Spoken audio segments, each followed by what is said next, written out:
Hi guys, what's up? Toboloco here, and today we're back with another simulation. This time we're going to do a 2-star World Cup. Well, not exactly all 2 stars, because there's not enough nations in the world to have 2 stars as their rating. So I had to improvise, had to go for like 1.5 star teams, and even push the boat out a little bit and have 2.5 star teams. But it's okay, it's capped at 2.5 star. There's not very many nations on this list actually that are 2.5 star teams. To be honest, half a star is not too big of a difference from just 2 stars. So these teams, even though there are some teams that are 2.5 star teams, like Sierra Leone for example, they're not going to outright win the competition just because they're half a star better than most of the nations. That's not how it works. It's completely random, pretty much. There is some element of taking into account the ratings of the teams and stuff like that, but at the same time it is completely random. So I need to take control of someone. I'm going to be Cuba, why not? But obviously I'm not playing the game, I'm just letting it run and simulate. These are the groups that we've got. They look pretty good. Like I said, it's still random, so literally none of these teams qualify for the World Cup, which means that anything can happen in these groups. Right, so Cuba's first match is against Sudan, so like we usually do with simulations, we'll simulate it up until the end of the group stages. We'll check out all the results, try and find noteworthy things to talk about. The thing I actually want to talk about first actually is the fact that there's not many European 2-star teams in there. There's only maybe 1 or 2 in there. Either in Europe you've got your 1-star teams like San Marino, or you've got your 3-star teams such as Macedonia and stuff like that. There's no in between, so there's definitely a big gap between Europe's sides. There's a lot of African nations in here, obviously Caribbean, some oceanic places as well, and Asian nations, so that's when the bulk of these teams are coming from. So we're going to see a winner. I reckon we'll see an African winner in this one. I reckon so. We're going to simulate this one. So what happened with Cuba in this one? They won 1-0 against Sudan. Very decent result indeed. The next match is against Botswana. Let's just simulate that one. That'll be a pretty difficult match for them, I think. Yeah, 2-2 as predicted. Okay. And then we got Liberia for our last match. We need to win this one to go through into the knockout stages. Did Cuba do it? I think they did. Well, they drew, so that's not too bad. Let's just have a look at the groups then and see. We'll skip that part for now. So in Group A, Bahrain and Tahiti got through. In Group A, Mozambique and Equatorial Guinea go out in that one. In Group B, Estonia and the Philippines go through. That's a little bit surprising that the Philippines managed to squeeze through, because Jordan are quite a decent side in the Asia zone in terms of that star rating, and so are Thailand as well. Estonia, yeah, you would definitely think that they would be winning that group. In Group C, we have North Korea taking all the points in that one, and Kazakhstan finishing second. Again, a little bit of a surprise, because that North Korea squad was not the same as the 2010 squad. In 2014 they didn't qualify. They're only a 1.5 star team on this game, which means that from 2010 to now, that was a star and a half decline from those 4 years. That's pretty big for an international team.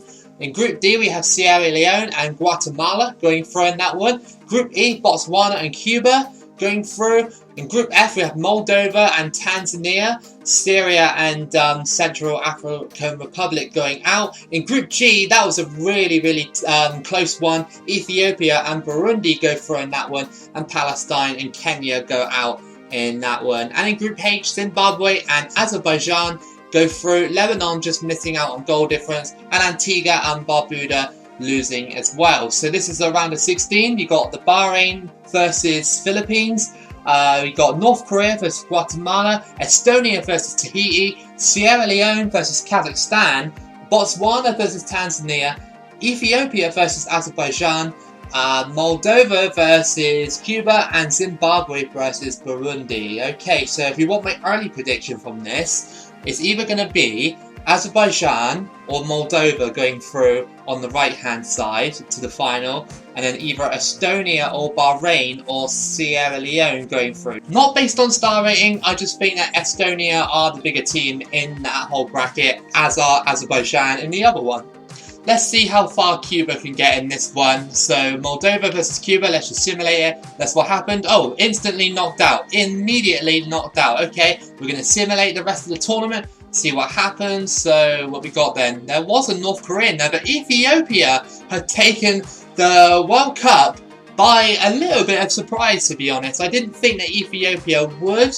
Especially against Moldova, but a very decent win nonetheless. It surprised me because I saw North Korea in there in like the top 4, and I was like, hang on a minute. But no, Ethiopia won, and yeah, fair play to them in this simulation. So we got the top goal scorer from Bahrain, the best player from North Korea, and the best goalkeeper from Ethiopia. That's maybe why Ethiopia won the World Cup. Their defense might have won it for them here. So we're just going to check the results in I'll just check them in the group stage first. Was there any noteworthy results in this one compared to the one-star World Cup? We'll check this first. I should have done this way earlier, but it's fine. So there's not really too many that are extremely noteworthy. They're all sort of like basic wins, like 3-1s. There's a 2-2 there.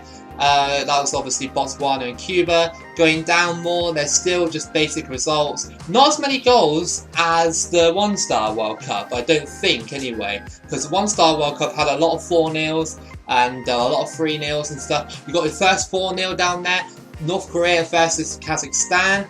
As we go down though, it's just a lot of draws. So it's very competitive. If you take a look at the tournament tree then, we got Botswana beating Tanzania 1-0, Ethiopia beating Azerbaijan 1-0, Bahrain beating the Philippines 2-0, North Korea beating Guatemala 2-0, and then you've got Ethiopia beating Botswana 3-0, and North Korea beating Bahrain 1-0. And then we had a match between Ethiopia and North Korea that ended 1-1, but it went to penalties 4-3, so not a bad matchup there.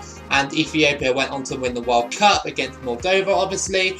North Korea came 4th in that World Cup, so that's pretty big for them. Estonia came 3rd, so I wasn't far off my initial prediction that I thought Estonia would get near the final. Let's see how they made it then. So Moldova had to beat Cuba on penalties. That was a 3-3 draw in the end that went to penalties, so that was probably the best game of the tournament.